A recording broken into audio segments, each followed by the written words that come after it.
Morning, good afternoon, yes. Pauwi galing ng hearing.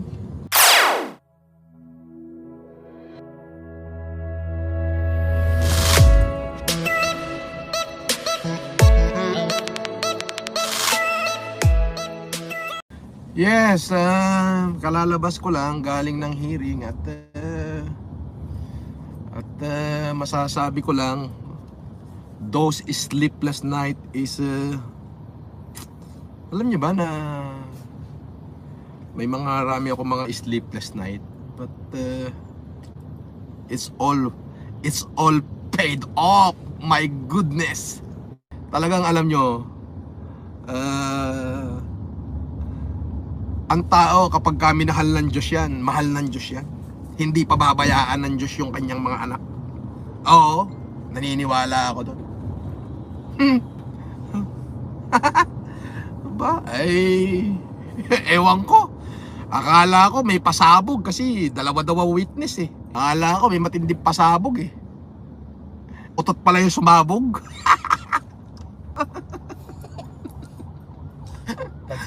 Nagkalat eh.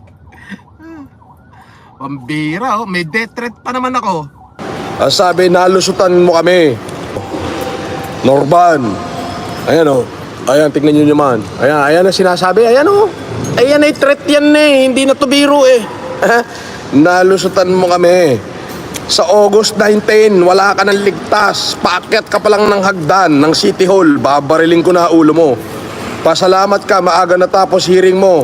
Sa susunod, damihan mo pa ang alalay mo. Kulang yan. Animal ka, itaga mo sa bato. Ulo tama mo. Aba, ang tagal nyo nang sinasabi niyan. Wala naman kayo napatunayan. Lintik ang bodyguard ko ah. Ang bodyguard ko 18. Oh, Kaaruba. Ha, matatapos na tong kaso na to.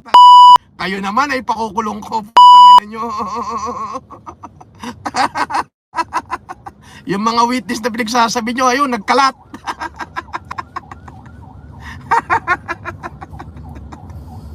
Kaarubang pangit. Ang pangit mo, putang ina mo. Bungal ka na, ang pangit mo pa. Ayun, yung mga pinagsasabi nyo, witness nyo, ayun, nagkalat. Taragya. Time out ka muna, wala kang karapatan magsalita dyan. Kayo naman ay pakukulong ko, mga tayo nyo. Kayo naman ay pakukulong ko. Lahat ng mga sleepless night ko, pati yung pagkakakulong ko, I'm going to rip from you as you rip from me. Galingan nyo. Ang ganti ng Galingan nyo. Ngayon pumunta na kayo ron. Tanungin nyo na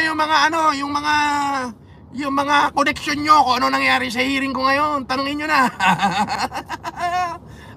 Pero hindi ako magsasalita. Basta ang pasabog ay utot ang sumabog. Tingnan natin kung magagaling sila. Talagang FLM lang ang malakas.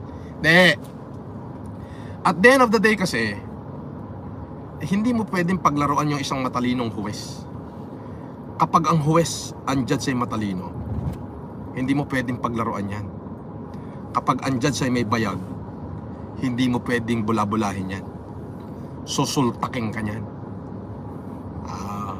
Kaya naman, yun lang threat nung...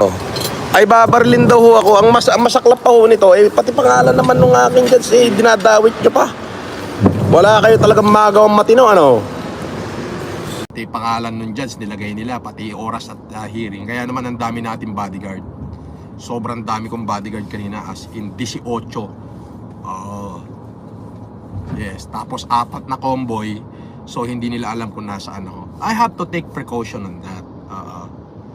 Ayun yun. Diba? Alam mo, sobra yung pahirap na ginawa nila sa akin.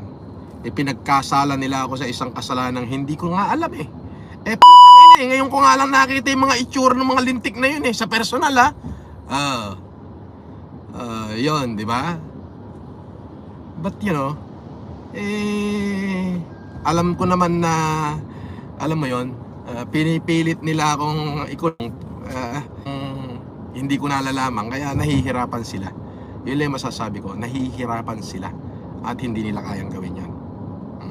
So kayo mga basher o kaaruba, magpa-imbestiga na kayo kung ano nangyari doon. Ay sabog ang utot nila eh. Malapit na matapos ang kaso ko. Kapag natapos yun, kayong lahat na mga tumarantado sa akin, kayo naman ay pakukulong ko. Tatawagin nyo lahat. Pati si St. Peter tatawagin nyo. Pag hindi kayo umattend, mawawarant kayo. Ganoon. Kahit nasa abroad ka. Kapag di kayo umattend, wawarant kayo. Ganoon. Ika nga weather lang naman talaga yan. Diba? Pero inaunahan nila, wala akong magawa. Kundi tapusin yung hearing ko. Tapusin yung kaso ko. But at the end of the day, I'm here and I'm free. Diba? Lagi niyong tatandaan yan. Hindi pababayaan ng Diyos sa mabuting tao.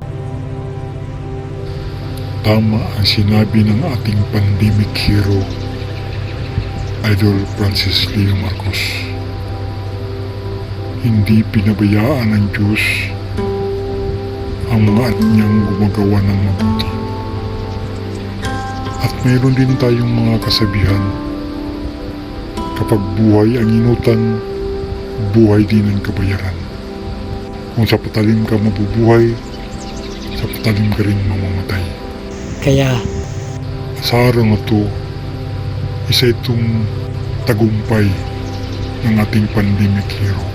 Natagumpayan niya ang mga pagsubok, inatang sa kanya ng mga taong kumakalaban sa kanya. Natagumpayan niya ang mga pagsubok, mga struggle sa kanyang buhay. kaya Mabuhay ka.